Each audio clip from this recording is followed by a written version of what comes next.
भारतीय इतिहास का एक ऐसा चैप्टर जब सदियों से चली आ रही परंपराओं की जंजीरें टूट रही थीं और एक नई सुबह की रोशनी दस्तक दे रही थी।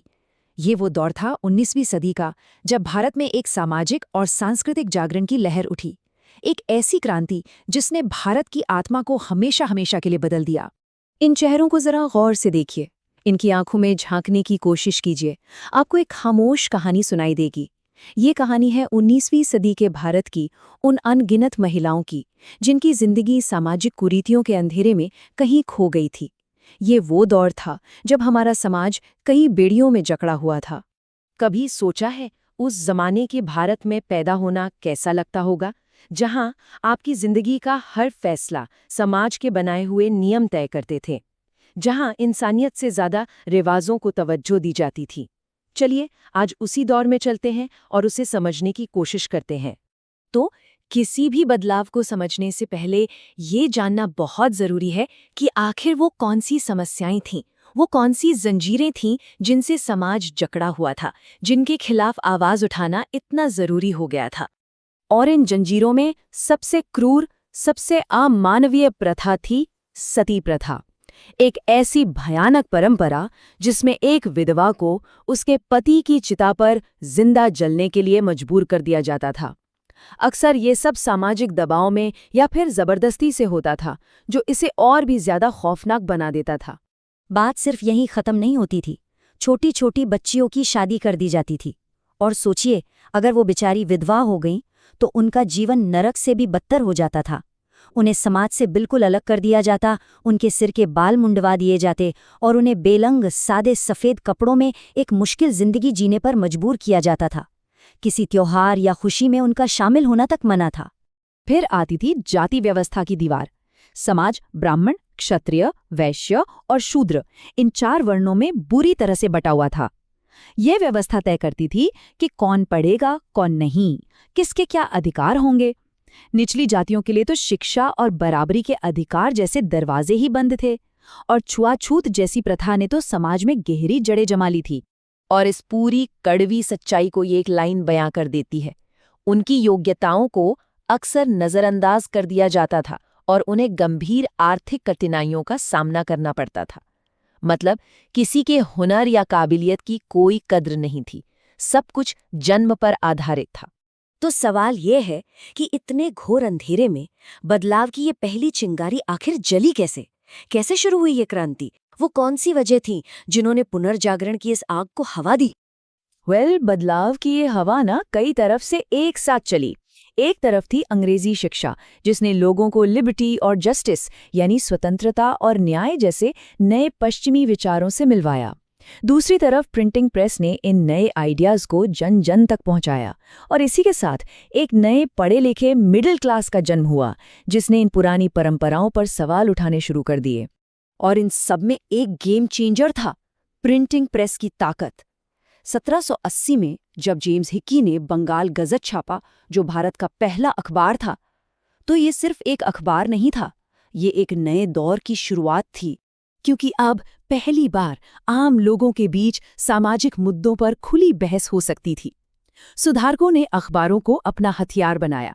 सती प्रथा, विधवा पुनर्विवाह, लड़कियों की शिक्षा, इन सब पर आर्टिकल्स छपने लगे, जिससे लोगों में एक नई चेतना, एक नई सोच पैदा हुई। लेकिन आइडियाज को हकीकत में बदलने के लिए नायकों की जरूरत होती है। तो चलिए मिलते हैं इस पुनर्जागरण के कुछ असली हीरोज से, जिन्होंने समाज को बदलने का बीड़ा उठाया। और इस लिस्ट में पहला नाम आता है राजा राम मोहन रॉय का। इन्हें father of the Indian renaissance यानी भारतीय पुनर्जागरण का जनक भी कहते हैं।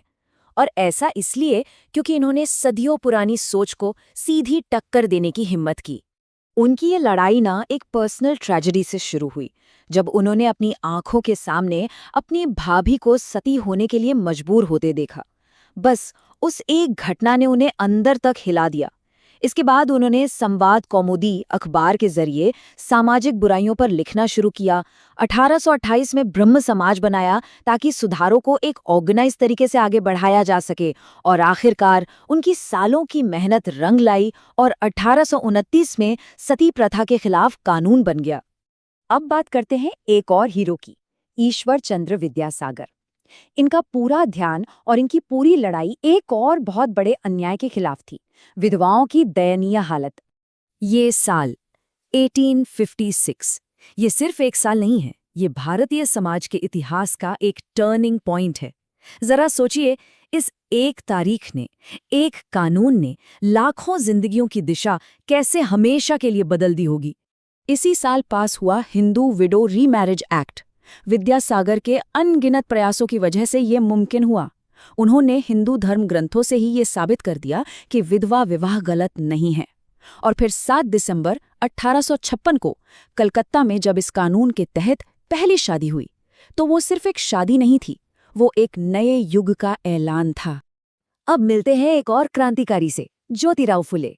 इनकी जंग 2 मोर्चों पर थी, एक तरफ जातिवाद और दूसरी तरफ पितृसत्ता। वो सचमुच दबे कुचले और शोषित लोगों की सबसे बुलंद आवाज थे। फूले ने 1873 में सत्यशोधक समाज की स्थापना की। इसका मकसद था एजुकेशन के जरिए निचली जातियों और महिलाओं को उनका हक दिलाना और अंधविश्वास के खिलाफ लड़ना। जानते हैं ये संकल्प कहाँ से आया? एक बार उन्हें उनके ही एक ब्राह्मण दोस्त की शादी से बेइज्जत करके निकाल दिया गया, सिर्फ उनकी जाति की वजह से। बस उसी दिन उन्होंने ठान लिया कि ये भेदभाव वो खत्म करके ही रहेंगे। तो इन सभी सुधारकों की मेहनत ने सिर्फ समाज की बुराइयों को ही साफ नहीं किया, बल्कि एक नए भारत की नींव रखी। ये एक नई सोच और एक नई राष्ट्रीय चेतना का जन्म था। तो बदलाव आखिर आया क्या? जरा इस पर नजर डालते हैं। देखिए, जहां पहले समाज जाति और रिवाजों में बिखरा हुआ था, अब वहां एक सोशल यूनिटी, एक सामाजिक एकता की भावना आ रही थी।